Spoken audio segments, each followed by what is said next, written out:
Relato 251. Aquilo que aprendi com meu pai Meishu Sama. Por um filho. Meishu Sama, meu pai, tinha por princípio deixar os filhos agirem livremente. Sabíamos que ele possuía um caloroso sentimento paternal, mesmo que não expressasse por meio de palavras. Desde criança, sempre fui muito sensível e por isso logo percebi esse sentimento. Ele jamais procurava impor sua autoridade paterna e respeitava nossa opinião, dizendo: as crianças têm a própria maneira de pensar. Quando era bem jovem, houve uma época em que eu tinha imensa vontade de ter uma máquina fotográfica. Por ter receio de falar, pensava: será que digo hoje ou deixo para amanhã? Uma vez que meu pai me levou para fazer compras, decidi pedir, mas ele apenas respondeu, acenando com a cabeça em afirmação: está bem, está bem. Contudo, não a comprou. Tempos depois, após eu insistir várias vezes, finalmente ele comprou a referida máquina. Até hoje lembro-me nitidamente da alegria que senti naquele momento. Em outra ocasião, eu queria uma pipa e por diversas vezes pedi-lhe que a comprasse. Todavia, não houve meios de convencê-lo. Senti-me realmente frustrado. Então, eu mesmo cortei o bambu, colei o papel e fiz a pipa. O fato a seguir ocorreu bem mais tarde. Eu queria muito ter uma motocicleta e antes de pedir a meu pai que a comprasse, tirei a carteira de habilitação. Entretanto, não tinha coragem de falar-lhe e pedi à minha mãe que intercedesse por mim. Meu pai, então, atendeu ao pedido, dizendo que, como eu já tinha providenciado a carteira, não havia mais jeito. Na vida cotidiana, meu pai não era tão severo a ponto de nos sentirmos constrangidos, embora habitualmente nos conduzisse a agir de forma correta. Visto que na maior parte das vezes morávamos separados de nosso pai, eventualmente eu não o cumprimentava. Assim sendo, ao me encontrar, ele me repreendia. Pelo menos me cumprimente. Por esse motivo, passei a me esforçar para ir saudá-lo. À primeira vista, parecia que meu pai nos deixava agir livremente. Todavia, discretamente, observava nossa conduta diária.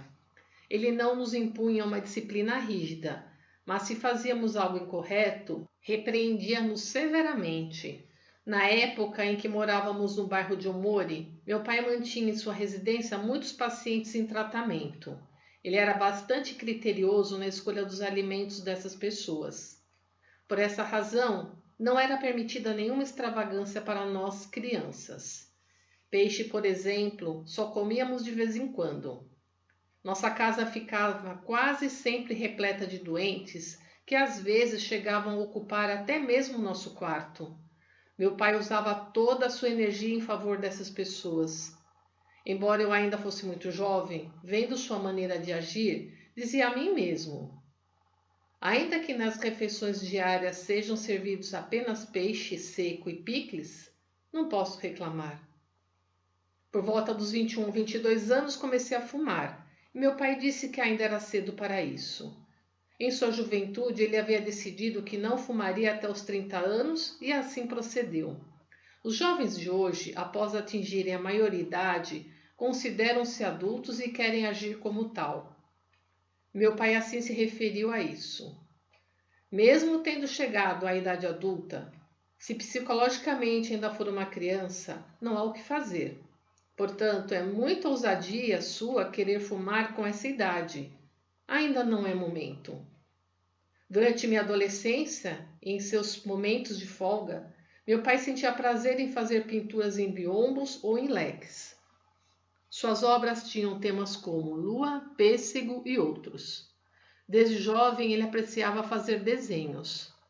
Na época em que morávamos no bairro de Kaminoge, em Tamagawa, Meishu Sama desenhava frequentemente imagens de Kanon. Certo dia, fiz a reprodução de uma pintura de Shunso Kishida, que fora publicada em um livro. Vendo-a, meu pai disse: está muito bem feita. Pode emprestar-me um pouco? E levando-a, usou-a como referência para seus quadros. Quando eu frequentava a Escola de Belas Artes Tamá, Muitas vezes meu pai tecia comentários a respeito de minha pintura. Entretanto, as críticas eram mais frequentes que os elogios. Ao fazer alguma colagem ou pinturas em xilogravuras de mulheres, bidingá, ele comentava coisas como: está inconsistente e um pouco fraco, ou você ainda é muito inexperiente. As críticas de meu pai, mais do que se referirem à pintura em si, eram sobre o meu sentimento expresso nela, de modo que ele questionava meu estado emocional anterior à execução da obra. Com isso, precisei treinar intensamente meu sentimento. Ao ouvir as críticas, eu mesmo compreendia claramente onde o sentimento não estava correto. Uma vez, ao lhe mostrar uma pintura bidingá que fizera, ele me perguntou com ironia: isso é o que você chama de pintura bidingá? Nesse momento, minha mãe consolou-me. Seu pai não está criticando a pintura, mas seu sentimento. Portanto, não fique chateado. Certo dia cheguei a discutir com ele sobre pintura. Quando ele disse: não gosto de fazer cópias, ele retrucou: é melhor fazer cópias. Faça suas criações somente depois de aperfeiçoar a técnica.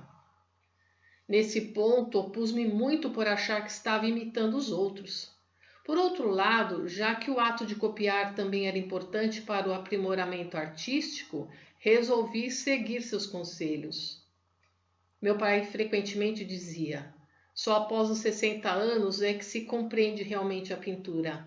Até lá, é preciso estudar. Ouvir tais palavras com sentimento semelhante às de um jovem me fazia admirá-lo por ser uma pessoa moderna.